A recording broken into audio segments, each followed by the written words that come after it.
Sam Carchidi's here with us on the Boardwalk Honda Hotline to talk about that and the Flyers offseason ahead. Sam, welcome back. How are you, pal? Hi, Mike. Hi, Pete. How you guys doing today? All is well. It's almost like we could have the same conversation after the last first-round exits. You know, should they fire the coach? Should they need a new goaltender? What to you is the number one off-season question that needs to be answered?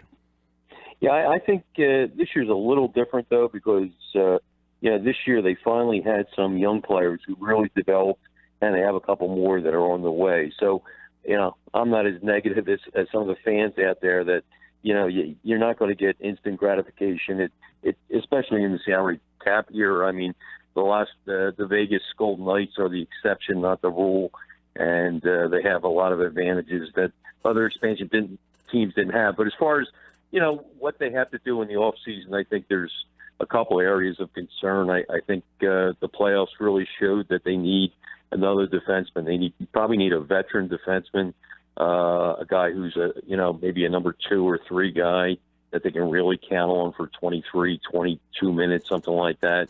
And I think they're going to need a number 3 center. When you look at the Penguins, if you're going to compete with the Penguins, you have to be strong down the middle.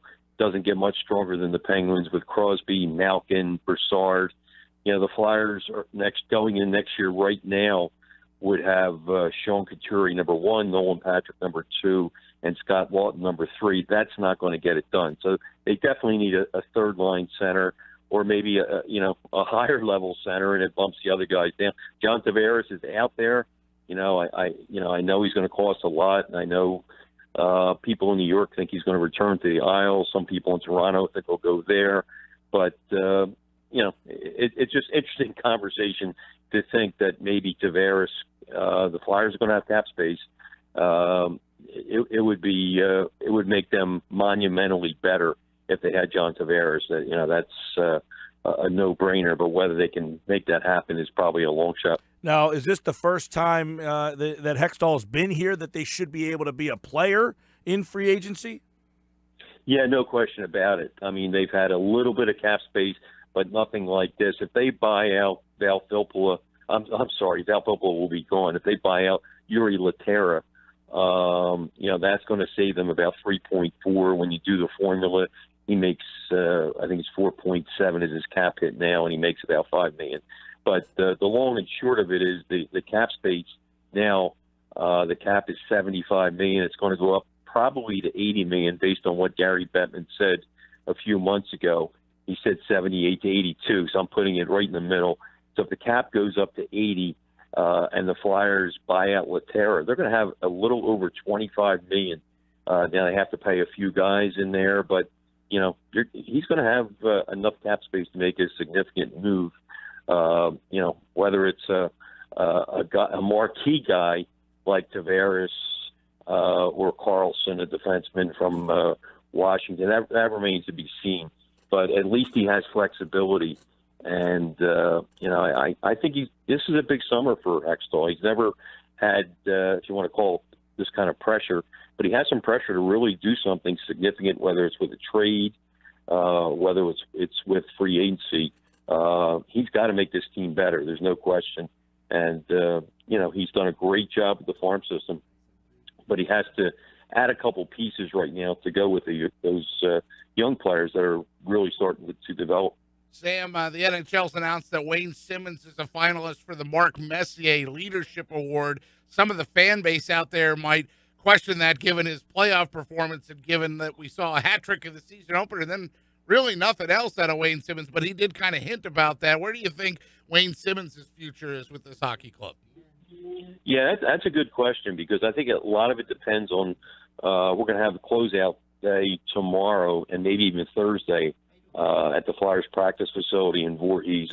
And Wayne Simmonds, as you mentioned, after the loss to the Penguins, said, you guys will see this week what his injury actually was. So it sounded kind of ominous. Now, whether it's something that needs surgery or whether it's something that can just heal, to me, that's a big key because, if he has to have some kind of surgery, like let's just say he needs hip or abdominal surgery, and I don't know that at all. But if it is something like that, that's going to take him a while to recover. It obviously makes his trade value a lot less. He has 1 year left on his contract, as you know, and he's a reliable guy. He's a leader in that clubhouse. He scores between, this year he had 24, is usually 28 to 30 in there. Even in a poor year this year, he had 24 goals, and he was playing hurt for more than half the year. So he's the kind of guy that still has a lot left in his tank. So if you can get a first rounder and a top prospect for him, a real good prospect, I think it may be the time to do that. And but we'll see. I mean, again, it all comes down to the injury and how much that affects his trade value. And if you have the big three, he's part of that. Wayne Simmonds, Jake Voracek, Claude Giroux. A lot of people like to jump on Claude Giroux. He had a great regular season and once again disappears in the playoffs. Do you want to maybe go through Giroux and Voracek and why they're difficult, if not impossible, to move? Yeah, their cap hits are over $8 million. I mean, Wayne Simmonds' cap hit is like $3.9 million. So it's virtually impossible. I would think with the cap going up, that does help the trade value. Voracek is almost impossible. His contract is almost impossible, and he had a great regular season. Giroux's is not impossible, but why you would trade a guy who, to me, is going to be an MVP finalist is beyond me. I mean, I just don't see it. I mean, Claude Giroux is a great player. I would caution people, you can't evaluate players on a short series on the playoffs. I mean, look at Sidney Crosby back in 2012 against the Flyers. I mean, he was invisible, and nobody panicked. It happens in a short series. It happens a lot, and you can't judge. Like Shane Gostisbehere had a miserable series. Does that erase what he did in the regular season? He was outstanding in the regular season. I mean, you can't let 6 games trump what a guy did in the regular season. So, I just caution people to really be careful on what they see in the playoffs. Conversely, a lot of times you see a guy come out of nowhere.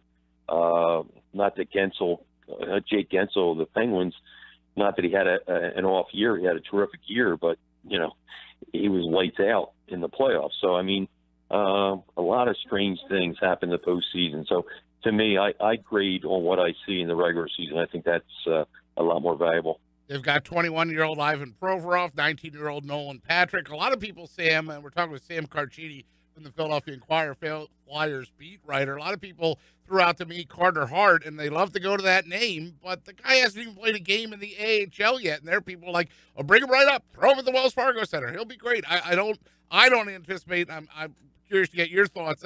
You don't foresee that Hextall will just bring him right out of camp and into the big league club, do you? No, not at all. In fact, I talked to Paul Holmgren about that today, and he said, it's going to take some time. Realistically, you have to think he's going to be a couple years away. I mean, I guess there's always the outside possibility if he's tearing up the AHL and one of the goalies goes down in, say, January or February, that you might bring him up, but he's going to take a while to get accustomed to the AHL and that level of play. I mean, you just usually don't go from junior to the AHL and dominate. I think Matt Murray, he was in the AHL for a year and a half before he made a big splash. And, he'll be 20 years old to start in next season. So some goalies have contributed at that age, but the key thing there is the experience. I think he needs some AHL seasoning.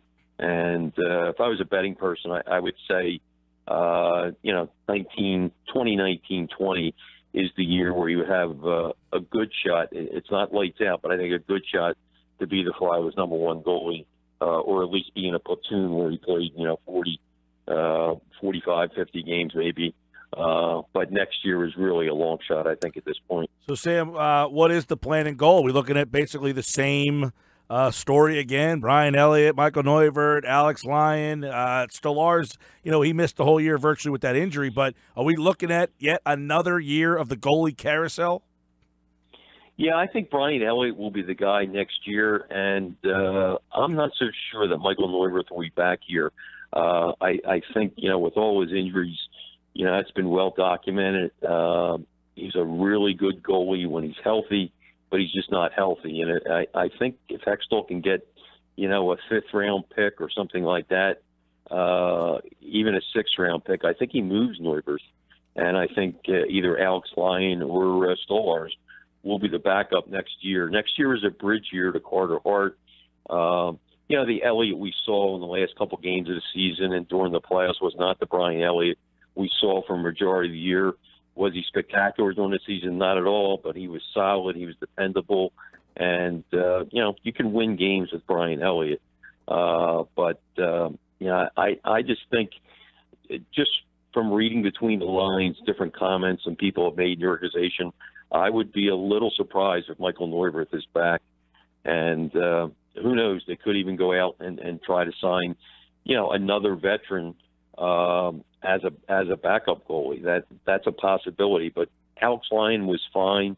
Stolarz, don't forget, Stolarz is a guy that they protected the previous year because they didn't want Vegas to get him.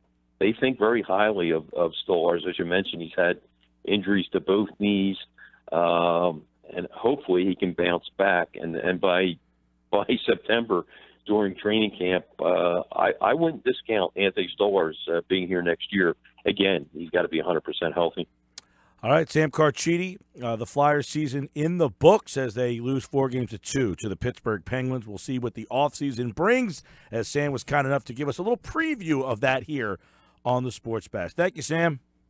All right, guys. Have a good day.